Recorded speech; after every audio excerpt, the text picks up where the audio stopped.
Dieu.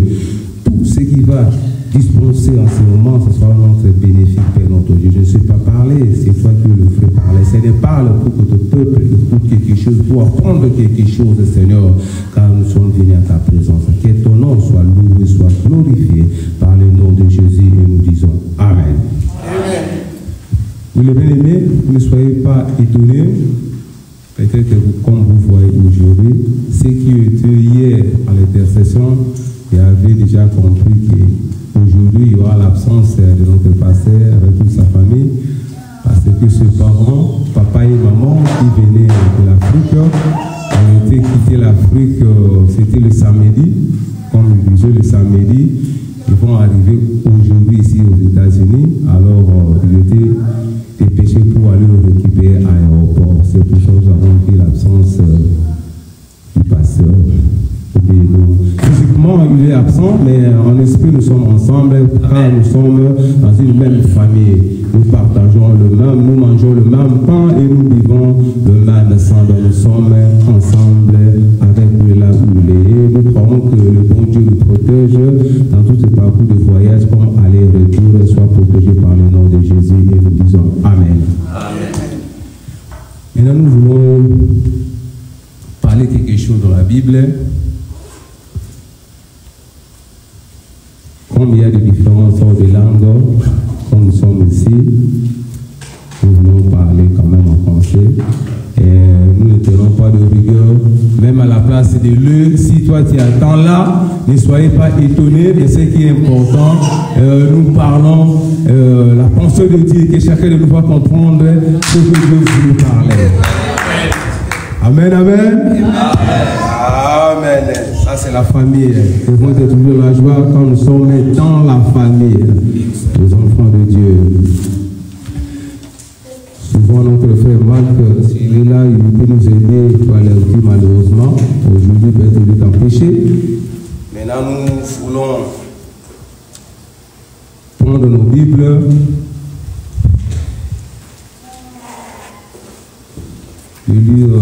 Nous sommes dans le livre de Marc, Marc chapitre 10. Nous commençons du 46e verset jusqu'à 53. Marc chapitre 10, du 46 à 50. Du 46 à 52e verset. Nous lisons au nom du Seigneur. Amen. Nous faisons la lecture. Marc chapitre 10, nous commençons au partie 46e verset. Il arrivait à Jéricho, et lorsque Jésus y sortit avec ses disciples et une assez grande foule, les fils de Timée, Bartimée, mendiant, aveugle, était assis au bord du chemin. Il entendit, c'était Jésus de Nazareth, et il s'est mis à crier, Fils de David, Jésus, ayez pitié de moi. Plusieurs le reprenaient pour le faire taire, mais il criait beaucoup plus fort, Fils de David, ayez pitié de moi. Jésus s'arrêta et dit, appelle-les, et appeleur l'aveugle, et lui disant, prends courage, lève-toi, il t'appelle. L'aveugle jeta son manteau et se leva d'un bond vers Jésus, et Jésus prenait la parole, lui dit, que veux-tu que je fasse? Rabouni, lui répondit l'aveugle, que je recouvre la vie. Et Jésus lui dit, va, ta foi t'a sauvé. Aussitôt, il retrouve la vie et suivait Jésus dans le chemin. C'était la parole de Dieu et nous disons Amen. Mes bien-aimés, c'est que nous voulons parler cet après-midi, l'histoire d'un aveugle nommé au nom de Bartimée. Aveugle Bartimée. Comme nous venons de lire dans le texte, la Bible nous montre ici, comme nous avons fait la lecture, quand Jésus sortait dans la ville, on appelle Jéricho, il y avait une grande foule le suivait. La Bible dit qu'il y avait un aveugle nommé le nom de Bartimée qui était au bord du chemin. Quand la foule passe, il avait entendu beaucoup de cris. La Bible dit, cet homme Bartimée a posé la question, qui se passe là-bas? On a dit que Jésus. Et Bartimée avait crié. La Bible dit, il a jeté son menton. Il était venu en Jésus-Christ et Jésus-Christ lui a posé la question, que veux-tu que je fasse pour toi? Il a dit que je vais voir de nouveau. Jésus a dit que ta foi t'a sauvé. Lève-toi et marche. Et la Bible nous dit, Bartimée en jetant son menton, après avoir guéri, au lieu de partir, il était rentré dans le chemin pour suivre Jésus. Ça a été la lecture que nous venons de lire à ce moment. Par là, nous voulons dire quoi? Aveugle Bartimée. Quand on parle à l'aveugle d'une manière générale, nous voyons que c'est quelqu'un qui ne voit pas. Ce qu'on lui appelle aveugle. Comme on avait dit ici dans la Bible, un aveugle, c'est quelqu'un qui ne voit pas. L'aveugle Bartimée, comme nous le savons. Et on dit que l'aveugle, il était mendiant. Il était aveugle, il était mendiant, et il était au bord du chemin. Il y a trois choses que nous peut développer, de comprendre de quoi il s'agit. Il était un aveugle, il était mendiant, et il était à bord du chemin. La Bible ici nous montre tout simplement l'aveugle Bartimée. On ne nous a pas dit si cet aveugle était né aveugle ou il était peut-être devenu à cause d'une maladie quelconque, ça lui a rendu. Il a mené à l'aveuglement, on ne savait pas, mais la Bible nous dit simplement c'est l'aveugle. On ne peut pas ajouter ou retrancher ce que la Bible n'a pas dit. Comme la Bible dit aveugle Bartimée, nous devons arrêter tout simplement parce que la Bible dit aveugle Bartimée. Or dans la Bible, il y avait beaucoup d'aveugles. Il y a même des aveugles de naissance, et nous les savons ce du soir. La Bible dit qu'il était né aveugle. On avait posé la question, pourquoi cet homme est né aveugle? Est-ce qu'il y avait le problème de ses parents ou pas que ce soit? Donc j'ai dit que il était né aveugle pour la gloire de Dieu se manifeste en lui. Là c'était très clair, il était né aveugle. Mais pour les Bartimée, la Bible nous dit qu'il y a un aveugle Bartimée. Il se limitait par là. Nous ne pouvons pas dire au-delà de ce que la Bible n'a pas dit. Quand la Bible dit, n'ajoutez rien, ne retranchez rien. Ce qui ajoute, ça vient du diable. Nous devons rester toujours dans nos Écritures. Amen. Un aveugle, c'est quelqu'un qui ne voit pas. Et il était mendiant. Mais ici, nous voulons parler. Qu'est-ce qu'un aveugle? Aveugle, c'est qui? Les Bartimée dont on parle ici dans la Bible. Les Bartimée dont on parle ici de la Bible, quand on dit un aveugle, quelqu'un qui ne voit pas, mais bibliquement parlant, si nous voyons, on parle un aveugle dans la Bible, si nous voyons dans le livre de Matthieu chapitre 6, du 22e au 23e verset, ça nous montre un aveugle. La Bible nous dit, sur l'air, on peut lire ça pour avoir le clôtissement. Matthieu chapitre 6, le verset 22, pour voir l'aveuglement de Bartimée. Cela signifie dans notre vie réelle comme ça. Matthieu chapitre 6, le verset 22, la Bible nous dit, l'œil est la lampe du corps. Si ton œil est à bon état, tout ton corps sera éclairé. 23. Mais si ton œil est en mauvais état, tout ton corps sera dans le ténèbre. Ici, la Bible nous montre tout simplement que quand nous pouvons voir un aveugle, le Bartimée, l'aveugle Bartimée, c'est qui?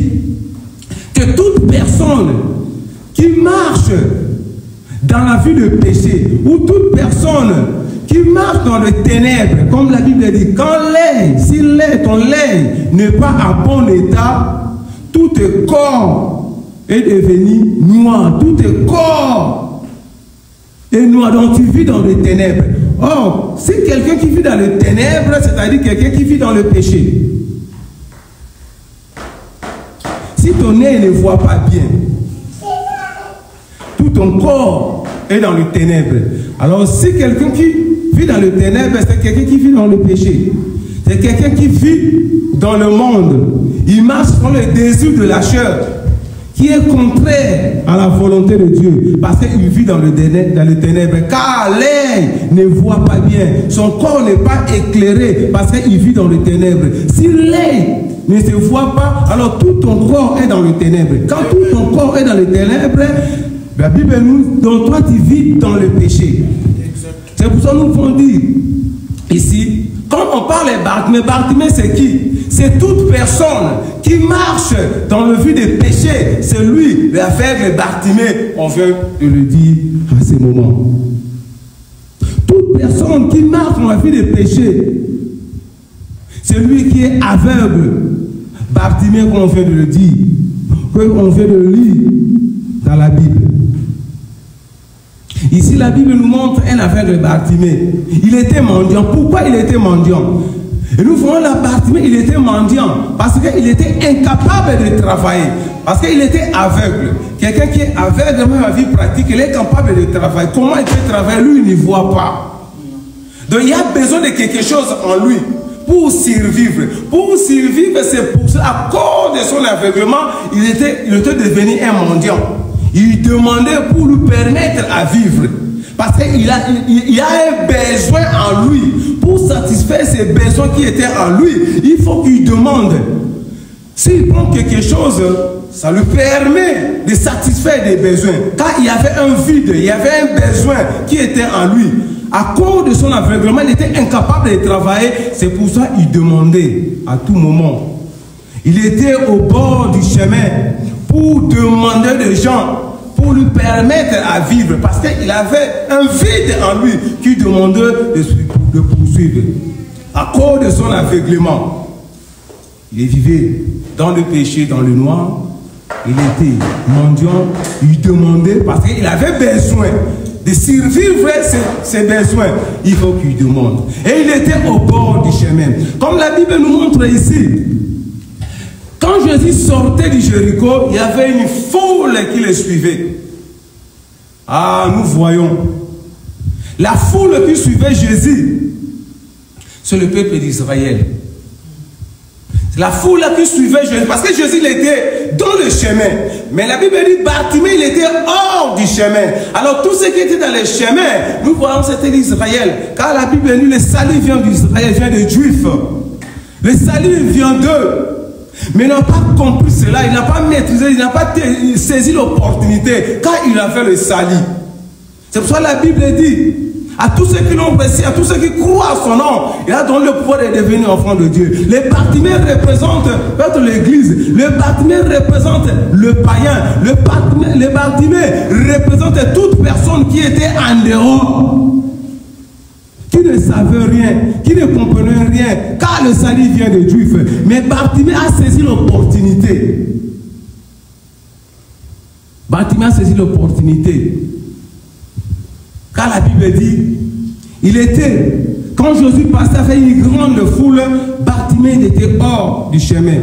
Or la Bible nous, Jésus-Christ, il est le chemin, la vérité et la vie, ni vient au Père que par lui. Or Bartimée, il était hors du chemin. Or Jésus-Christ est passé dans le chemin avec une grande foule derrière lui. Mais il ne comprenait pas.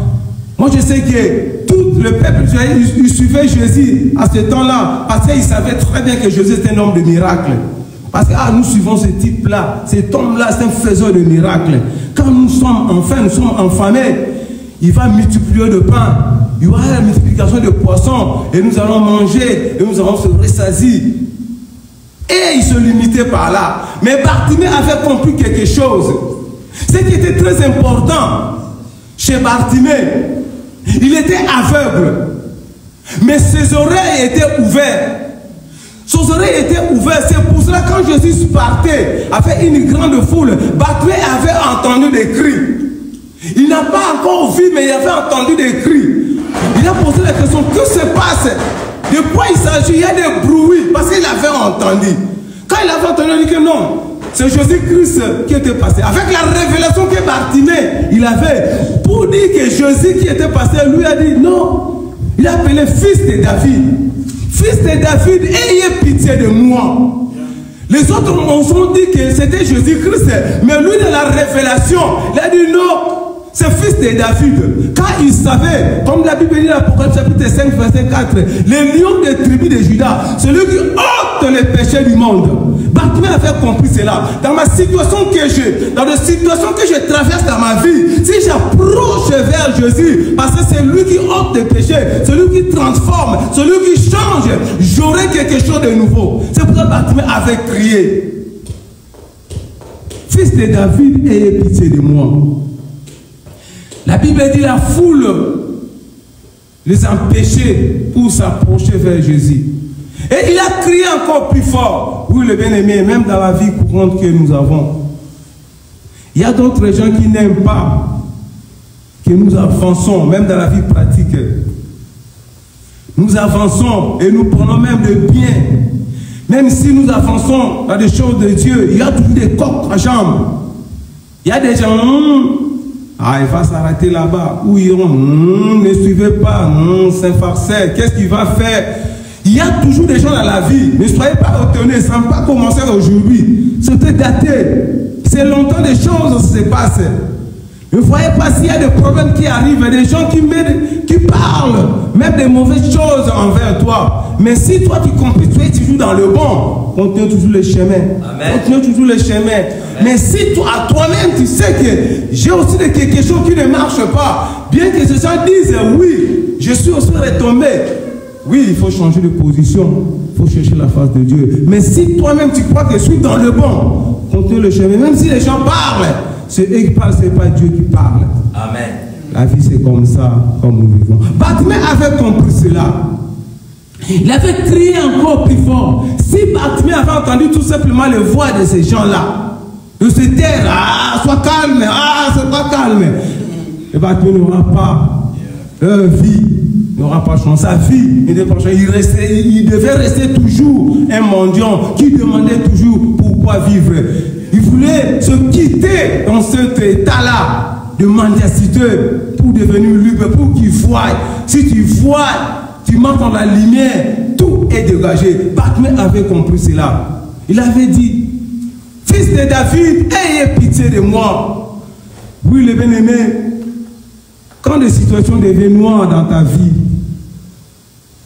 à qui tu t'adresses? Car la Bible dit, invoque-moi le jour de ta détresse. Je te sauverai.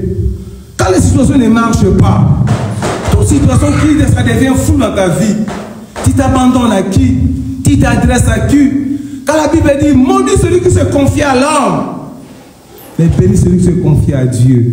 Quand les situations deviennent noires, à qui tu pars pour prendre des conseils? Mais si Bartimée, il avait fixé le regard à Christ, il dit, ayez pitié de moi. Et la Bible dit, Jésus s'arrêta. Bartimée était toujours hors du chemin. Jésus s'arrêta toujours dans le chemin. La Bible nous dit que Jésus était sorti hors là où Bartimée était. Non. La Bible ne dit pas cela. Quand Bartimée dit, ayez pitié de moi, Jésus a entendu les cris de Bartimée. La Bible dit, Jésus s'arrêta avec toute une foule qui le suivait. S'arrêta. Et appela Jésus. Mais bien aimé, je voulais dire ceci. Quand Jésus s'arrête pour une situation quelconque, il arrête pour changer, pour transformer, pour restaurer la vie d'une personne. Amen. Nous voyons même dans la Bible. Quand Jésus s'est arrêté, c'est le moment de la grâce. La grâce est venue. Parce qu'il s'est arrêté. Parce que quand Jésus était sur la terre, il vivait aussi dans les lois du judaïsme. Il vivait aussi dans les lois du judaïsme parce qu'il était grandi, il était dans les lois du judaïsme. Nous avons eu la grâce après sa mort sur la croix, les choses ont changé.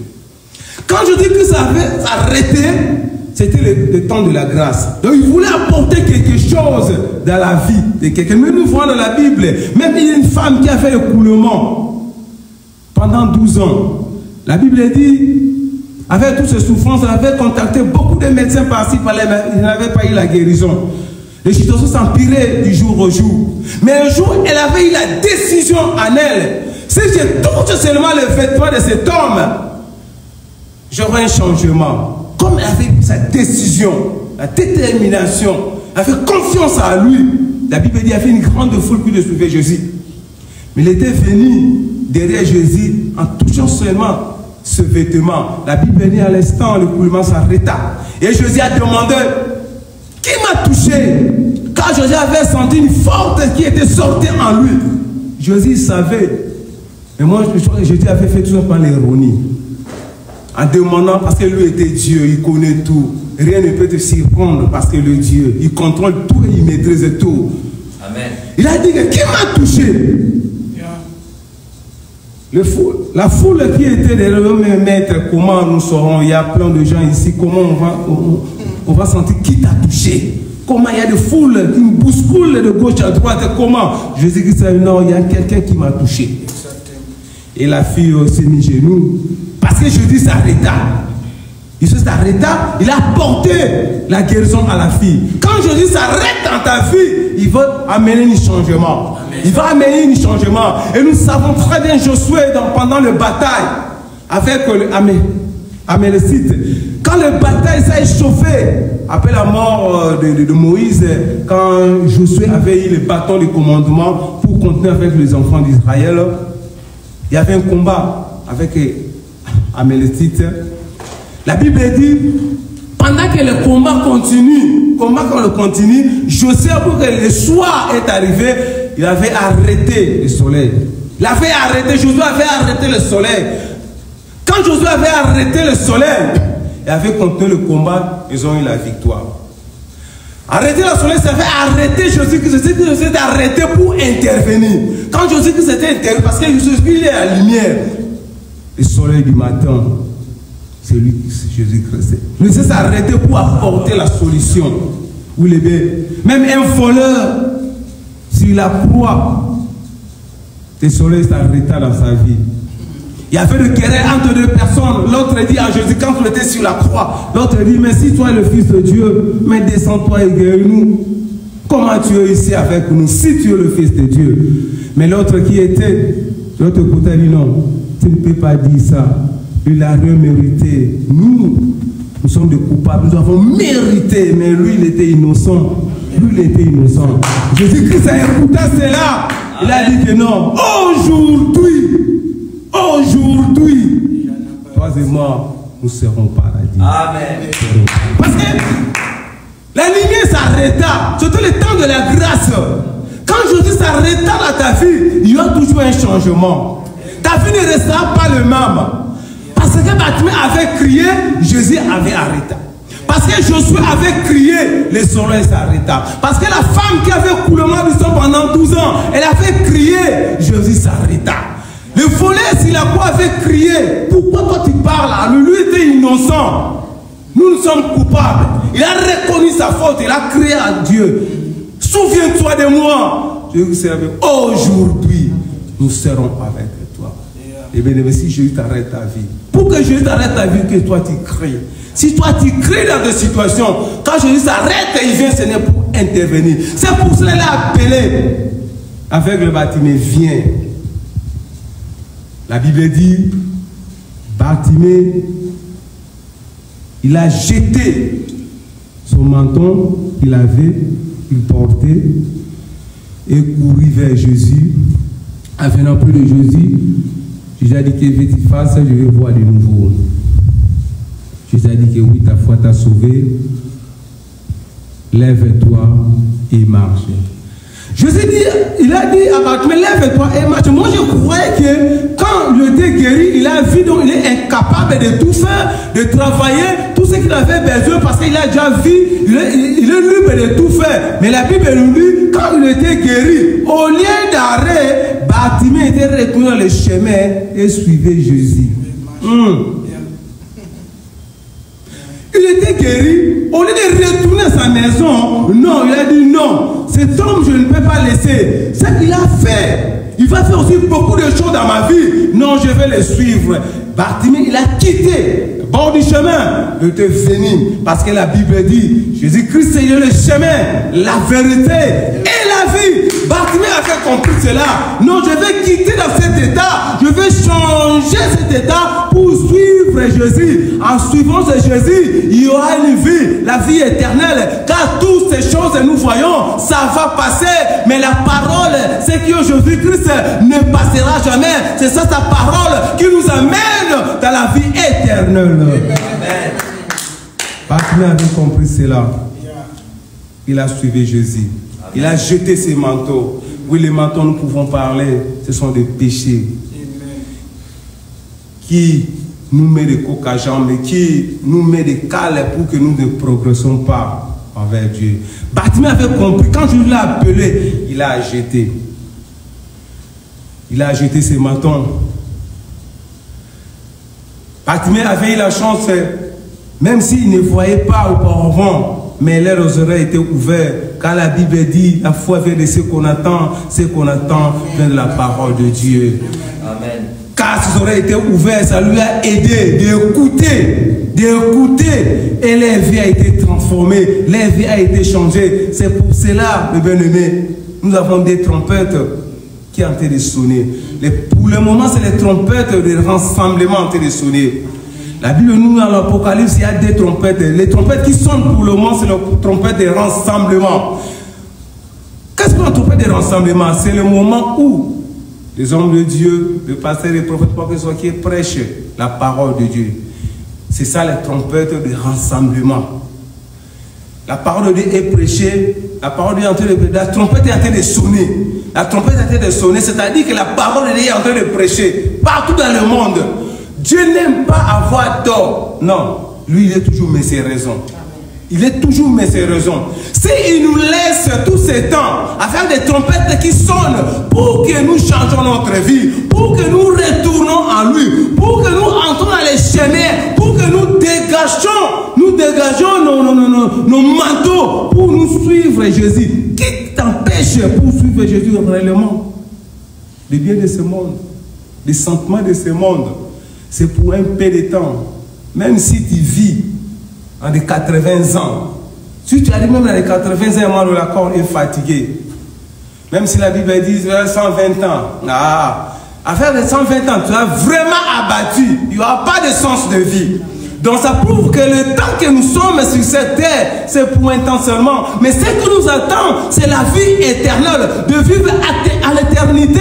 Il n'y aura plus de maladies, il n'y aura plus de mort. Nous serons toujours dans la joie. Ce que Dieu prépare pour nous, il y a toujours des bonheurs, il y a toujours des joies, il y a toujours des bonnes choses qui nous aident. De vivre ça éternellement. Tu veux rater ça pour des petites choses, des choses inutiles qui nous amènent à la mort. Le désir de la chair. Tu veux rester toujours avec le manteau de escroquerie, de mensonges, des vols, des calomnies, des faux témoignages contre les autres, des disputes inutiles, des divisions. Tu veux toujours s'accaparer dans ce manteau. Oh, Bartimée avait jeté cela pour suivre Jésus. Amen. Et sa vie a été transformée. Sa vie a été changée. Il était devenu une nouvelle créature. Toutes choses anciennes sont passées. Il était devenu une autre personne. Car il a vu ce besoin qu'il avait en lui. Ça a été accompli. Parce qu'il était capable de tout faire. Le vide là que Bartimée avait, c'était l'absence de la parole de Dieu. C'était l'absence de la parole de Dieu qui était en lui. Mais quand il avait crié à Jésus, Jésus l'a sauvé, sa vie a vie, comme la Bible dit dans Matthieu chapitre 6, le verset 22. Si l'œil est en bon état, tout ton corps est en lumière. Mais en 23, on dit que si ton œil n'est pas en bon état, tout ton corps est dans les ténèbres. Bartimée était dans les ténèbres. Quand Jésus s'approchait de Jésus, il avait crié, il était venu en Jésus, il s'est dégagé dans ses matons, il a trouvé Jésus, tes yeux à vie. Son corps était clair. Il s'est sorti dans l'aveuglement. Il s'est sorti dans la vue de mendicité parce qu'il a rencontré un homme qui transforme, qui restaure, qui change la vie des gens. C'est Jésus-Christ de Nazareth. Vous les bien-aimés, ici on parle de Bartimée. Toute personne qui marche en vie de péché, c'est un aveugle Bartimée. Mais Bartimée avait sorti dans une situation. Toi et moi, nous pouvons prendre aussi la décision de sortir dans des situations de péché. de sortir de situations inutiles, de rester toujours des mendiants. Parce que nous ne voyons pas. Nous voulons changer notre état. Nous voulons quitter des temps, être en dehors. Nous devons retourner les chemins et suivre Jésus comme Bartimée avait fait. Il était au bord du chemin. Après avoir crié, Jésus a fait quelque chose dans sa vie. La vie a été transformée. Il était rentré dans le chemin et il suivait Jésus. Les bien-aimés, toi et moi, nous devons prendre aussi des décisions dans notre vie.